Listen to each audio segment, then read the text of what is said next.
Assalamualaikum warahmatullahi wabarakatuh. Selamat sore di waktu saya semuanya. Baiklah, kita lanjut ke bagian berikutnya. Kalau tadi kita sebelum di materi-materi sebelumnya kita membahas tentang apa yang perlu dipelajari sebelum mempelajari psikologi olahraga.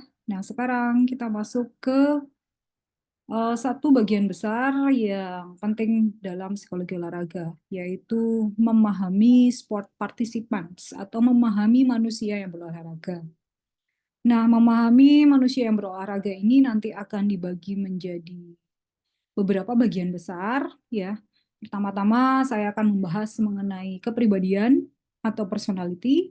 Kemudian yang kedua saya akan membahas tentang motivasi. Dan yang ketiga saya akan membahas mengenai emosi, arousal atau kesiagaan, dan juga kecemasan dan stres. Mengapa empat hal itu yang akan kita bahas? Karena empat hal itu adalah suatu hal yang tidak terpisahkan dari apa yang dialami oleh setiap manusia yang berolahraga. Dan empat hal ini akan saya bahas masing-masing. Nah, hari ini kita akan membahas mengenai personality atau kepribadian. Nah, personality berasal dari kata persona, ya, kepribadian. Nah, persona ini artinya topeng, dan bisa dikatakan bahwa kepribadian itu adalah sesuatu yang tampak dari luar, atau disebut dengan persona. Persona artinya topeng. Nah, apa yang berada di balik topeng yang kita tampakkan itu, ya itulah yang sebenarnya merupakan inti dari diri kita, yaitu kepribadian. Nah, untuk kepribadian itu sendiri, kalau Anda pernah mempelajari psikologi atau kuliah di S1 psikologi, ya, Anda memahami bahwa ada banyak sekali teori-teori mengenai kepribadian. Teori-teori ini jumlahnya amat sangat banyak, dan masing-masing teori juga punya tipologi kepribadian masing-masing. Ya. Tipologi adalah tipe-tipe kepribadian. Ya.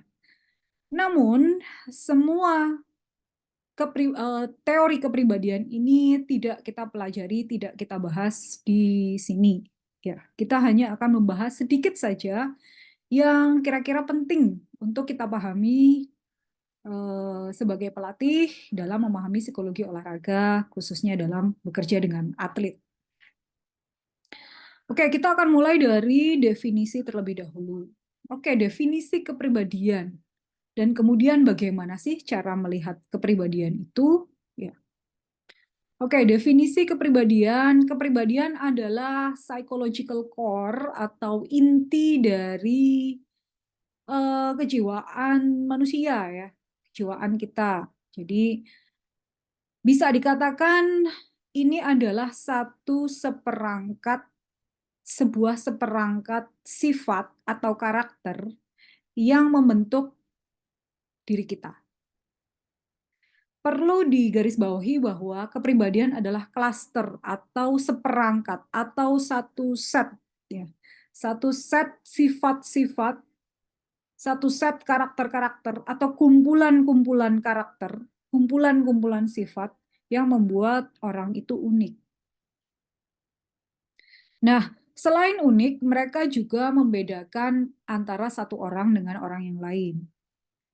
Dan kemudian yang terakhir, kepribadian itu juga sifatnya menetap atau konsisten, ya, sepanjang hidup, sepanjang situasi manapun.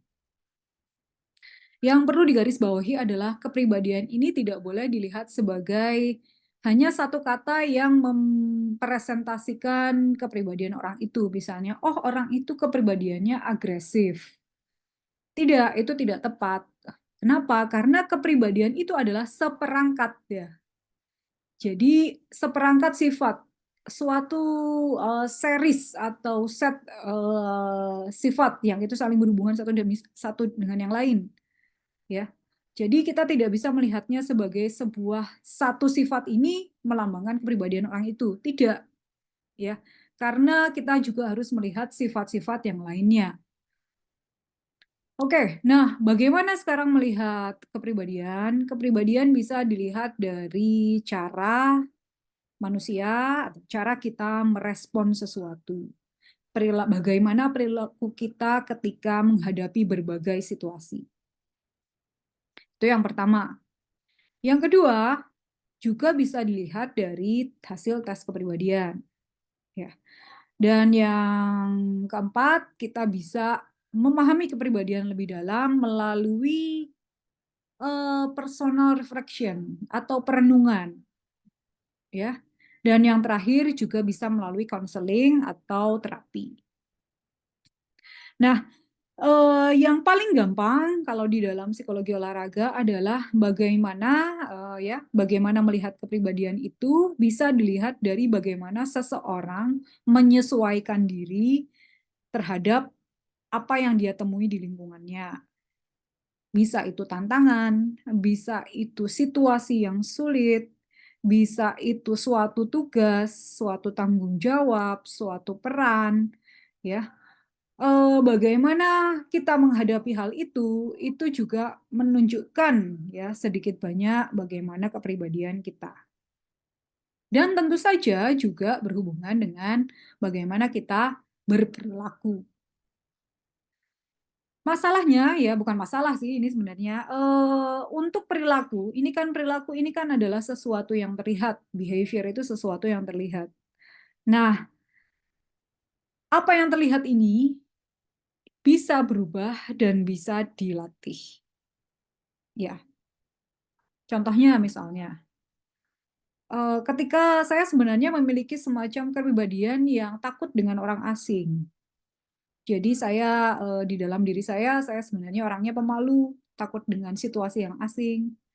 Namun, ya, meskipun di dalam diri saya itu saya takut dengan menemui situasi asing, karena tantangan, karena situasi mengharuskan saya untuk bertanding di berbagai tempat, menemui situasi-situasi yang baru, bertemu dengan orang-orang baru, saya bisa melatih perilaku saya supaya ketika bertemu dengan orang baru, saya tidak terlihat takut, saya tidak terlihat malu. Ya, jadi saya melatih diri saya ketika saya bertemu dengan orang lain, saya menjabat tangan, kemudian berbincang sebentar, dan sudah ya.